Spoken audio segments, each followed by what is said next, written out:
Hello friends, welcome to my YouTube channel Sasi wealth creator. ఈ వీడియోలో మనం చాలా ఇంపార్టెంట్ టాపిక్ అనేది డిస్కస్ చేద్దాం ఫ్రెండ్స్. సో జనరల్గా ఆప్షన్స్ అనేవి చాలామంది స్మాల్ అమౌంట్స్తో ట్రేడింగ్ చేస్తుంటారు కదా. సో ఈ వీడియోలో ఆ టాపికే డిస్కస్ చేద్దాం. So how to grow a small account using options buying అనమాట. మీరు కనుక ఆప్షన్స్ బయింగ్ చేస్తుంటే కనుక సో మీ దగ్గర స్మాల్ క్యాపిటల్ ఉంటే, ఫర్ ఎగ్జాంపుల్ ఒక 20,000 కానీ ఒక 30,000 క్యాపిటల్ ఉంటే కనుక ఏ విధంగా ఆ స్మాల్ అకౌంట్ని గ్రో చేస్తూ బిగ్ అకౌంట్గా తయారు చేయొచ్చు అనే దాని గురించి చూద్దాం ఫ్రెండ్స్.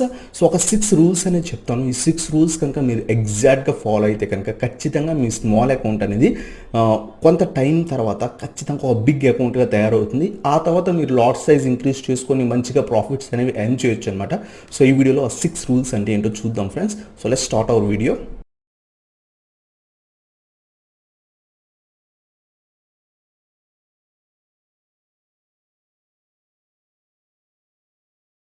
ఈ వీడియోలో చెప్తాను కదా how to grow your small account using options buying అనమాట. మీరు కనుక ఆప్షన్స్ ట్రేడింగ్ చేస్తుంటే కనుక మీ దగ్గర ఫర్ ఎగ్జాంపుల్ ఒక 20,000 30,000 క్యాపిటల్ ఉంటే కనుక మనం ఆప్షన్ సెల్లింగ్ అనేది చేయలేం. అలాగే ఆప్షన్ హెడ్జింగ్ కూడా కొంత కష్టం అవుతుంది.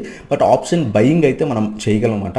సో మీ దగ్గర స్మాల్ క్యాపిటల్ ఉండి ఆ స్మాల్ క్యాపిటల్తో ఆప్షన్స్ ట్రేడింగ్ చేసుకొని ఆ స్మాల్ అకౌంట్ని ఆ స్మాల్ క్యాపిటల్ని కాస్త బిగ్ క్యాపిటల్ ఒక 3 lakhs 4 lakhs 5 lakhs క్యాపిటల్గా ఏ విధంగా చేయొచ్చో ఈ వీడియోలో డిస్కస్ చేద్దాం ఫ్రెండ్స్. దాంట్లో ఒక 6 రూల్స్ అనేవి చెప్తాను అనమాట. ఆ 6 రూల్స్ ఫాలో అయితే కనుక ఇదే 30Kని ఒక 6 months to 1 year టైంలో మీరు ఖచ్చితంగా 3 lakhs to 5 lakhs అనేవి చేసుకోవచ్చు అనమాట. సో ఇదే 30Kతో మనం 3-5 lakhs అనేవి ఈజీగా చేసుకోవచ్చు. సో ఆ 6 రూల్స్ ఏంటో చూద్దాం ఫ్రెండ్స్. ఈ రూల్స్ కనుక మీరు ఫాలో అయితే కనుక సో ఖచ్చితంగా మీకు ప్రాఫిట్స్ అనేవి వస్తాయి. సో లాసెస్ అప్పుడప్పుడు వచ్చినా సరే దానికంటే ప్రాఫిట్స్ బాగా వచ్చి ఖచ్చితంగా మీరు ఈ ఏదైతే అమౌంట్ ఉందో ఇది ఈజీగా ఎర్న్ అనేది చేయొచ్చు అనమాట ఆప్షన్స్ బయింగ్ చేస్తూ. 6 రూల్స్ ఏంటో చూద్దాం ఫ్రెండ్స్.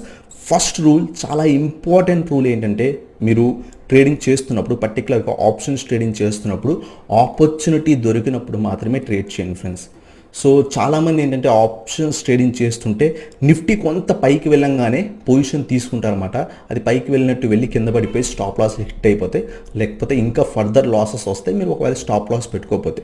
సో మన ఫస్ట్ రూల్ ఏంటంటే ఆపర్చునిటీ దొరికినప్పుడు మాత్రమే మీరు ట్రేడింగ్ అనేది చేయండి ఫ్రెండ్స్. ఆపర్చునిటీ దొరికితే ట్రేడింగ్ చేస్తాం అంటే ఏంటంటే ఫర్ ఎగ్జాంపుల్ ఏదైనా ఒక స్ట్రాటజీ యూజ్ చేస్తున్నారు, ఒక ట్రెండ్ లైన్ స్ట్రాటజీ లేదా ఒక ట్రయాంగిల్ ప్యాటర్న్ స్ట్రాటజీ యూజ్ చేస్తున్నారు. సో చాలామంది బ్రేక్అవుట్ ఇచ్చిన వెంటనే పొజిషన్ తీసుకుంటారు. కొన్నిసార్లు అది కింద పడిపోయి మన స్టాప్ లాస్ అనేవి హిట్ అయిపోతాయి అనమాట. సో వెయిట్ చేసి అది రియల్ బ్రేక్అవుటా కాదా చూసుకొని ఆ నెక్స్ట్ క్యాండిల్ నుంచి ట్రేడ్ చేయడం బెటర్ ఫ్రెండ్స్. సో మీరు ఏదైతే స్ట్రాటజీ యూజ్ చేస్తున్నారో ఆ స్ట్రాటజీ ఎగ్జాక్ట్గా ఇక్కడ నుంచి ఖచ్చితంగా పైకి వెళ్తుంది అని తెలిసినప్పుడు మాత్రమే ట్రేడ్ చేయండి. ఎందుకంటే మీ దగ్గర హ్యూజ్ క్యాపిటల్స్ లేవు. మీకు ఒక 4 to 5 ట్రేడ్స్ కంటిన్యూస్ లాసెస్ వస్తే కనుక మీ క్యాపిటల్ అప్రాక్సిమేట్లీ 0 అయిపోయే ఛాన్స్ ఉంటుంది అనమాట. సో అందువల్ల మన ఫస్ట్ థింగ్ మనం ఏం డిస్కస్ చేయాలంటే సో ఏదైతే మీరు స్ట్రాటజీ ఫాలో అవుతున్నారో ఆ స్ట్రాటజీ ఎగ్జాక్ట్గా మీకు బ్రేక్అవుట్ ఇచ్చి ఖచ్చితంగా పైకి వెళ్తుంది, ఇక్కడ ఆపర్చునిటీ ఉంది అన్న టైంలో మాత్రమే పొజిషన్ తీసుకోండి. సో దట్ మీకు ఖచ్చితంగా ప్రాఫిట్స్ వచ్చే ఛాన్స్ అనేవి ఎక్కువ ఉంటాయి అనమాట. సో అలాగే మనకి సెకండ్ రూల్ వచ్చేసరికి limit your profits. So small అకౌంట్స్తో ట్రేడ్ చేసేవాళ్ళు చాలా బాగా గుర్తుపెట్టుకోవాల్సింది ఏంటంటే ప్రాఫిట్స్ని లిమిట్ చేసుకోవడం, అంటే టార్గెట్స్ని లిమిట్ చేసుకోవడం. ఫర్ ఎగ్జాంపుల్ మీరు ఈ 30Kతో పర్ డేకి ఒక 2,000 ఎర్న్ చేద్దాం లేదా 3,000 ఎర్న్ చేద్దాం. సో ఇలా ఫిక్స్ అయిపోండి ఫ్రెండ్స్. ఆ ప్రాఫిట్ని లిమిట్ చేసుకోండి. సో ఒక 3,000 ఎర్న్ చేద్దాం లేదా పర్ ట్రేడ్కి నేను 5% to 10% తీసుకుంటాను. సో ఆప్షన్స్ ట్రేడింగ్ కాబట్టి మనకి ఈజీగా 5% to 10% ఈజీగా వస్తాయి.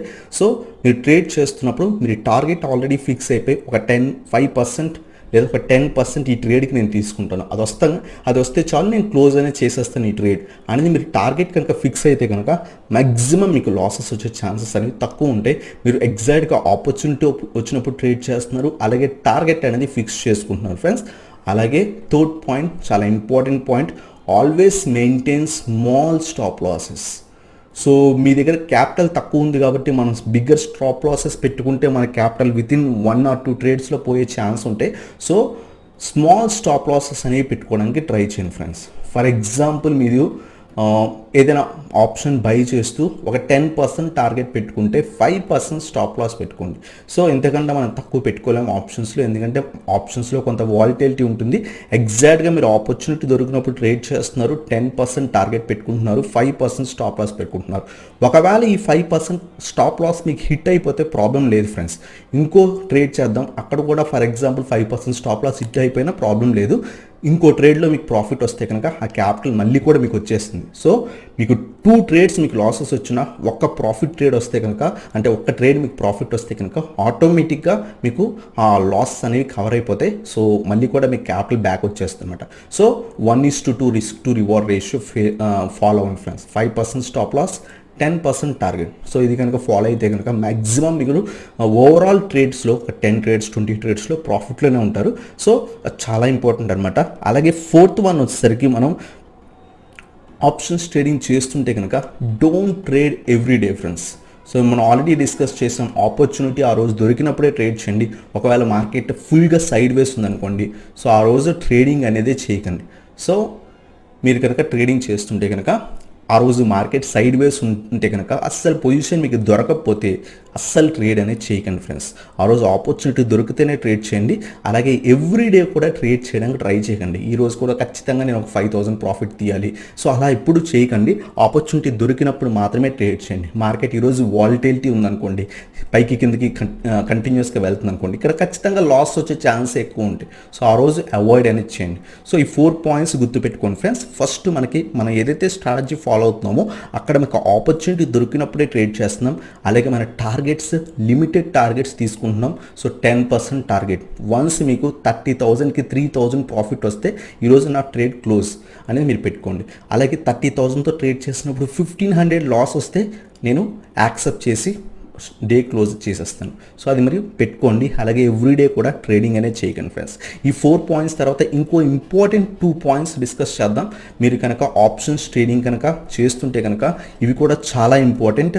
సో దాంట్లో 4th పాయింట్ వచ్చేసరికి ఎప్పుడు కూడా మీరు చాలామంది ఆప్షన్స్ కూడా చాలామంది ఏం చేస్తారంటే ప్రైస్ యాక్షన్ యూజ్ చేయకుండా ఇండికేటర్స్ యూజ్ చేస్తారు. మీరు కనుక ఆప్షన్స్ కానీ ఫ్యూచర్స్ కానీ ట్రేడ్ చేస్తుంటే కనుక ఇండికేటర్స్ మ్యాక్సిమం టైమ్స్ వర్క్ అవ్వవు అనమాట.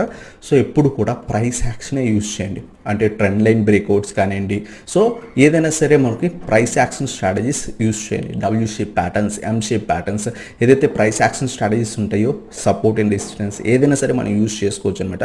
సో ఇవన్నీ కూడా ప్రైస్ యాక్షన్లోకి వస్తాయి. ఇండికేటర్స్ యూజ్ చేయకండి. ఇవి లాగింగ్ అలాగే లీడింగ్ ఇండికేటర్స్ ఉంటాయి. సో అవి కొంత లేట్గా కానీ లేదా త్వరగా సిగ్నల్స్ ఇస్తే అవి మనకి కొన్నిసార్లు లాసెస్ అనేవి తెచ్చే ఛాన్స్ ఉంటాయి. మీ స్టాప్ లాస్లు హిట్ అయ్యే ఛాన్స్ ఉంటాయి. అందువల్ల ప్యూర్గా ప్రైస్ యాక్షన్ స్ట్రాటజీస్ మాత్రమే యూజ్ చేయండి. అలాగే 6th and last important point ఏంటంటే ఓన్లీ ట్రేడ్. మీరు కనుక స్మాల్ అమౌంట్స్తో ట్రేడ్ చేస్తుంటే కనుక కేవలం నిఫ్టీలోనే ట్రేడ్ చేయడానికి ట్రై చేయండి ఫ్రెండ్స్. అంటే నిఫ్టీ ఆప్షన్స్ మాత్రమే ట్రేడ్ చేయడానికి ట్రై చేయండి. బ్యాంక్ నిఫ్టీ చేయకండి. బ్యాంక్ నిఫ్టీలో వాలిటిలిటీ చాలా ఎక్కువ ఉంటుంది. సో ఇక్కడ లాస్ వచ్చే ఛాన్సెస్ కూడా ఎక్కువ ఉంటాయి అన్నమాట. అలాగే స్టాక్ ఆప్షన్స్ కూడా మీరు అవాయిడ్ చేయండి. మీరు కనుక బిగినర్ అయ్యి ఉండి మీ దగ్గర స్మాల్ క్యాపిటల్ ఉండి కనుక మీరు ఆ స్మాల్ క్యాపిటల్ని స్లోగా గ్రో చేసి మంచి క్యాపిటల్గా తీసుకువెళ్దాం అనుకుంటే కనుక ఖచ్చితంగా మీరు నిఫ్టీ సెలెక్ట్ చేసుకోవడం బెటర్. నిఫ్టీ ఇండెక్స్ ఏదైతే ఉంటుందో దాంట్లో ఆప్షన్స్ బయింగ్ చేయడం బెటర్ అనమాట కంపేర్ టు బ్యాంక్ నిఫ్టీ అలాగే స్టాక్ ఆప్షన్స్.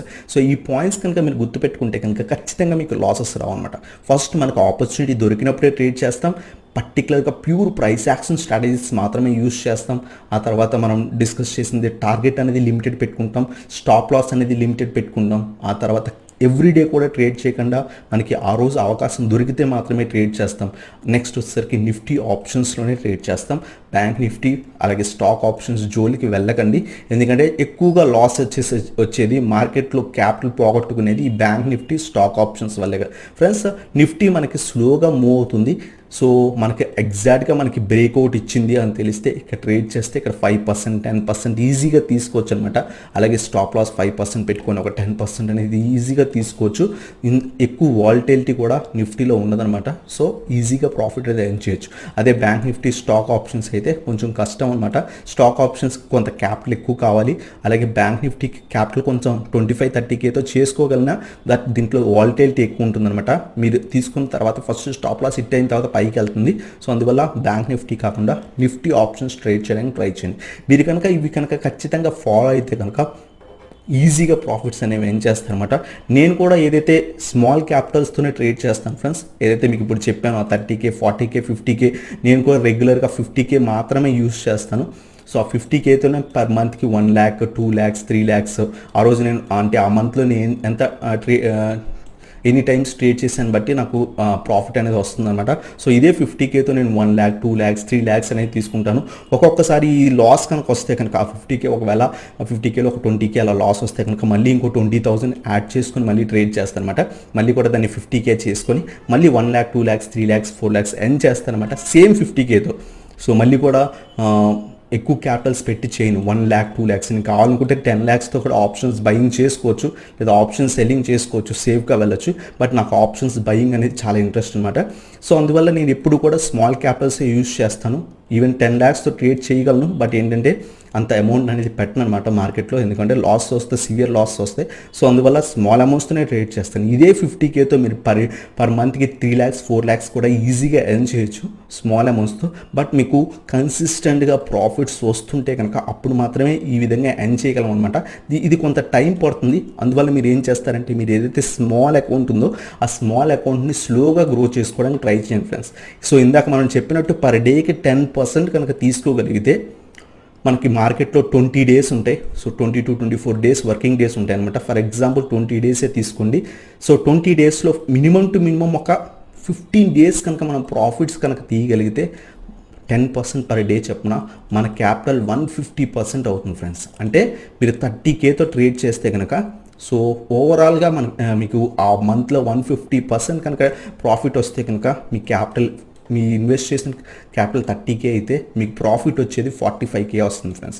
సో 45,000 వచ్చే ఛాన్స్ ఉంటుంది. సో మీరు టోటల్ క్యాపిటల్ కాస్తే మీకు ఏమవుతుందంటే 30K plus 45K, so అరౌండ్గా so 50 60 75K మనకి ఓవరాల్గా డే ఎండింగ్ మంత్ ఎండింగ్ కల్లా ఉంటుందన్నమాట. సో మీరు 10% కాన్సన్ట్రేట్ చేయండి పర్ డేకి కనుక ఆప్షన్స్ బయింగ్ నిఫ్టీలో. సో ఖచ్చితంగా మీకు 150% దాకా. ఇంకో 5 trades మీకు లాసెస్ వచ్చి ఒక 3 trades లాస్ వచ్చి ఇంకో 2 tradesలో మీరు ఆ లాసెస్ని కవర్ చేసుకొని సో 4 to 5 days మనం తీసేస్తే ఆ 20 daysలో 15 days కనుక మీరు ప్రాఫిట్లో ఉన్నట్టయితే కనుక 30Kని మీకు ప్రాఫిట్ వచ్చేది 45K అవుతుంది. ఓవరాల్గా మీ క్యాపిటల్ మళ్ళీ కూడా స్మాల్ అకౌంట్ని 75K చేయొచ్చు. ఇలా కనుక ఒక 4-5 months చేసుకుంటే వెళ్తే కనుక మీరు ఒక 4 to 5 lakhs వచ్చిన తర్వాత అప్పుడు లాట్ సైజ్ అనేది ఇంక్రీజ్ చేసుకొని ట్రేడ్ చేయొచ్చు ఫ్రెండ్స్. ఈ విధంగా స్లోగా అకౌంట్ అనేది గ్రో చేసుకోండి. సో స్మాల్ అకౌంట్స్ని గ్రో చేసుకోవడం చాలా కష్టం. సో అందువల్ల ఎప్పుడు కూడా ఆపర్చునిటీ దొరికినప్పుడే ట్రేడ్ చేయండి. Always maintain stop loss. So targets కూడా ఫిక్స్ చేసుకొని స్మాల్గా ట్రేడింగ్ చేయడానికి ట్రై చేయండి. ఖచ్చితంగా మీకు ఆ స్మాల్ అకౌంట్ గ్రో అవుతుంది అనమాట. సో నేను నెంబర్ ఆఫ్ నా సబ్స్క్రైబర్స్ కూడా రీసెంట్గా పోస్ట్ అని పెట్టారనమాట. అరౌండ్ నేను 2 lakhs లాస్ట్ 2 monthsగా గెయిన్ చేశానని, సో 40,000తో 2 lakhs గెయిన్ చేశానని సో చాలామంది పెట్టారు. ఈవెన్ కోర్స్ గ్రూప్ మెంబర్స్ కూడా రీసెంట్గా పోస్ట్ పెట్టారు. ఈరోజు ఒక అబ్బాయి కాల్ చేసి మార్నింగ్ కూడా చెప్పారనమాట, నేను లాస్ట్ 20 daysలో నాకు ఒక్క లాస్ కూడా రాలేదు. సో టోటల్గా నేను ప్రాఫిట్స్లోనే ఉన్నాను. అది 300 rupees అవనండి, 1000 rupees అవనండి, 3000 rupees అవనండి. సో కన్సిస్టెంట్ ప్రాఫిట్స్ అనేవి వస్తున్నాయి అనమాట. సో ఆపర్చునిటీ దొరికినప్పుడే ట్రేడ్ చేస్తుందని ఈరోజు మార్నింగ్ ఒక అబ్బాయి కాల్ చేసి చెప్పారు. సో అది చాలా హ్యాపీగా ఫీల్ అయ్యాయి అనమాట. సో ఆ విధంగా ఎప్పుడు కూడా స్మాల్ అకౌంట్స్ని గ్రో చేసుకోవడం చాలా టైం పడుతుంది. స్లోగా గ్రో చేసుకోండి. వన్స్ అది బిగ్ అకౌంట్ అయిన తర్వాత మీకు ఆటోమేటిక్గా ఈ రూల్స్ కనుక మళ్ళీ అప్పుడు కూడా ఫాలో అయితే కనుక ఖచ్చితంగా మీకు మంచి ప్రాఫిట్స్ వస్తాయి ఫ్రెండ్స్. సో ఈ విధంగా మీరు స్మాల్ అకౌంట్ని గ్రో చేసుకోవడానికి ట్రై చేయండి ఫ్రెండ్స్. ఈ వీడియో మీకు హెల్ప్ అయింది అనుకుంటాను. సో హెల్ప్ అయితే కనుక ఈ వీడియో లైక్ చేయండి. అలాగే మన ఛానల్ కొత్తగా వచ్చినట్టు ఇంకా సబ్స్క్రైబ్ చేయండి అండ్ బెల్ ఐకాన్ ప్రెస్ చేయండి. సో దట్ నా లేటెస్ట్ వీడియో అప్డేట్స్ మీకు వస్తాయి. Thank you so much for watching. Have a nice day.